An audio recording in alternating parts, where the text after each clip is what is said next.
L'édito politique sur Europe 1, comme chaque matin, avec Le Figaro. Bonjour Alexis Brézet. Bonjour Dimitri, bonjour à tous. Alors Alexis, 3 jours après la rentrée des classes, l'interdiction de l'abaya entre en vigueur. Pour l'instant, sans drame ni incident majeur. Pour Gabriel Attal et le gouvernement, c'est incontestablement une victoire. On en a beaucoup parlé. Pour la droite et le Rassemblement national, c'est une satisfaction. Mais alors pour Jean-Luc Mélenchon, Alexis, vous diriez que c'est un revers?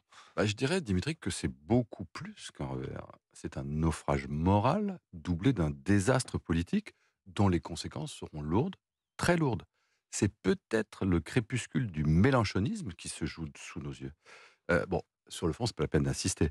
Qu'un homme comme Jean-Luc Mélenchon, élevé dans la tradition républicaine, laïque et même laïcarde, un homme qui était sénateur socialiste, ministre de François Mitterrand, un homme qui, il n'y a pas si longtemps, condamnait le port du voile avec la plus grande fermeté. Rappelez-vous ce qu'il disait en 2015 à une interlocutrice imaginaire. « Tu m'offenses par ton comportement, parce que moi je crois à l'égalité de la femme et de l'homme. Pourquoi tu acceptes un signe de soumission ?» Voilà ce qu'il disait. Et donc, que cet homme-là compare aujourd'hui, sans rire l'abaya, à la chemise à fleurs de son enfance, j'invente rien, qu'il reproche à Gabriel Attal de mener une guerre de religion, qu'il soutienne ses lieutenants quand il compare la France à l'Iran, et à sa sinistre et bien réelle, celle-là, police du vêtement, tout ça est pitoyable et au fond assez déshonorant. Mais ce virage à 180 degrés par rapport aux convictions qui furent les siennes, Alexis, comment vous l'expliquez? Je crois que ça crève les yeux. Jean-Luc Mélenchon court après ce qu'on appelle pudiquement le vote des quartiers populaires, qui est en réalité le vote musulman. C'est pas vraiment nouveau.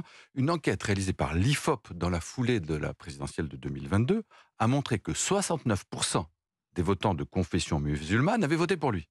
En Seine-Saint-Denis, par exemple, Mélenchon a fait presque 50% et des voix au premier tour. Et dans le département, 9 députés sur 12 sont issus de LFI.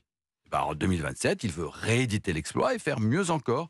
Et pour conquérir ce vote communautaire, il est prêt à tout abjurer. Est-ce que vous pensez que cela peut fonctionner? Alors, avec les musulmans peut-être, mais la question c'est à quel prix? Parce que au train où ça va, il ne restera pas grand-chose en 2027 de la construction politique qui était censée porter Mélenchon jusqu'à l'Élysée. Prenez la NUPES.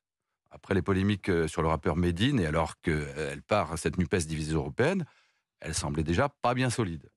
Enfin là, après la querelle sur l'abaya, on voit mal ce qui pourrait la sauver. Le communiste Fabien Roussel, les socialistes Carole Delga, Jérôme Guedj, Mickaël Delafosse, tout cela et bien d'autres encore, au nom de la laïcité, ont pris position contre l'abaya.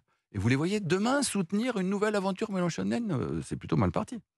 Bon, alors on dira, mais oui, mais la NUPES, après tout, c'est qu'une machine électorale, elle n'existait pas en 2022, on peut bien s'en passer, et ce qui compte pour Mélenchon, c'est d'avoir le soutien des électeurs. Ok. Enfin, justement, de ce côté-là, le bilan est guère plus fameux. Je ne sais pas, si Dimitri, si vous avez vu le récent sondage réalisé par l'IFOP pour Charlie Hebdo. Il indique que 58% des sympathisants de LFI sont favorables, je dis bien favorables, à l'interdiction de l'abaya. Et que 79% des électeurs d'Europe Écologie Les Verts sont aussi favorables à cette interdiction. Et il y a mieux.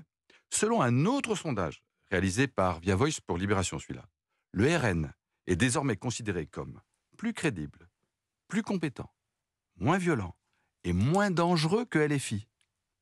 Bref, la gauche abaya divise son camp, fait fuir ses électeurs et pave la route de Marine Le Pen. Joli résultat. Merci qui? Merci Mélenchon. L'édito politique sur Europe 1. Merci beaucoup Alexis Brézet.